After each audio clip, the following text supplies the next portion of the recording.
Hi, welcome to the Gamesplainer. I'm Jeff the Gamesplainer. Today I'm gamesplaying Ticket to Ride New York. Now, Ticket to Ride New York is a smaller, faster version of Ticket to Ride. I've not done a Gamesplanation of Ticket to Ride, and I'm not going to, because I've done Ticket to Ride New York now. All of the Ticket to Rides are in essence the same game. They each have their own little manipulations.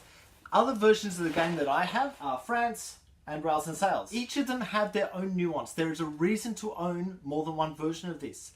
Sometimes I like to play just the bland Ticket to Ride. Sometimes I like to go on to one of these other versions. Last year, I played Ticket to Ride as two versions of the game playing next to each other. So I was playing on one with 3 or 4 other players. 4 or 5 other players were playing a different version of the game. It was very interesting to notice that the 4 or 5 playing the other version of the game, they were playing the Rails to Sails version, and their game went forever. It just kind of kept going. Our game, which I believe we're playing France, played through relatively quickly. I wonder if it's a mindset thing of when we get to your turn, you just need to take your turn, as opposed to, okay, it's my turn now. I believe that that's the case, but I do wonder if there is that thing between the two games that while they're the same game, there's a different level of thinking. I don't know what it is because I wasn't involved in the other game, but it's something to bear in mind. If you're playing Ticket to Ride, any of the Ticket to Rides, be on the ball. Know what you're going to do before you get there. Have your move ready to go. Oh, I can get this rail now. I will get that. Or, oh, I can't get any rails, I'll take more cards. My general status when I'm playing these games is I will continue taking cards until someone else starts taking rails. Or sails, as the game suggests.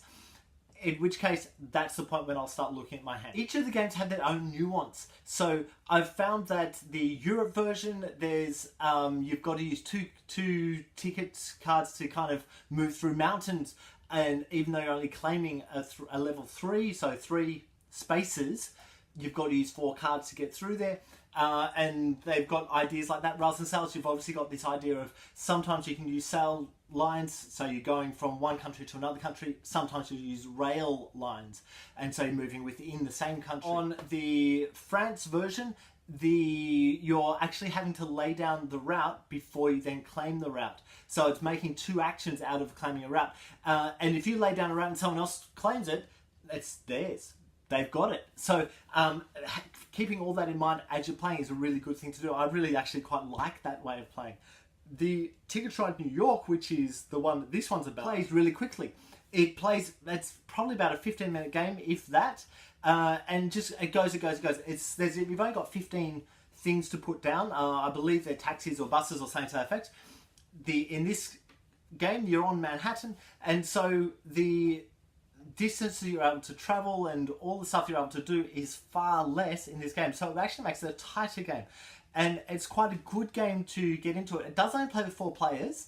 Others play with 5 players generally. I believe I saw one with 6, but don't quote me on that. It's a worthwhile thing to get into this smaller, quicker version of the game. Because it does. I find that the one thing that Ticket to Ride has a problem with is the length of the game. People they get to a point where they go, okay, I'm done with this game now, but I've still got a half hour to go. This game, Ticket to Ride New York, doesn't have that at all. It has extra points. It has a couple of slight manipulations on the rule set. So some of the Ticket to Ride games have a bonus card for having the longest route. New York does not have that. New York does have locations. If you can get a line or a route to those locations, you'll get extra points for those locations. There's a lot to think about, but it happens really quickly. So look, go on and watch my videos for Ticket to Ride New York, and you'll get an idea of all of the Ticket to Ride games. So if you've never happened to have played one, have a look at it, see if you like it. And then you can look into the other ones if this looks like something that might be actually in your wheelhouse. I really like Ticket to Ride New York. I think it has its place. It's a really good place of just fill up some time until the other guys get here. That kind of place is really good. The other Ticket to Rides work with various different levels of player. So if someone who is totally fresh to play bland vanilla Ticket to Ride. Someone who's been playing for a while but hasn't played Ticket to Ride, they might do really well with Rails and Sails. Someone who's played Ticket to Ride before and wants something a bit challenging, France, great, go for it. See, there's these different levels of thinkiness that go into each of these games.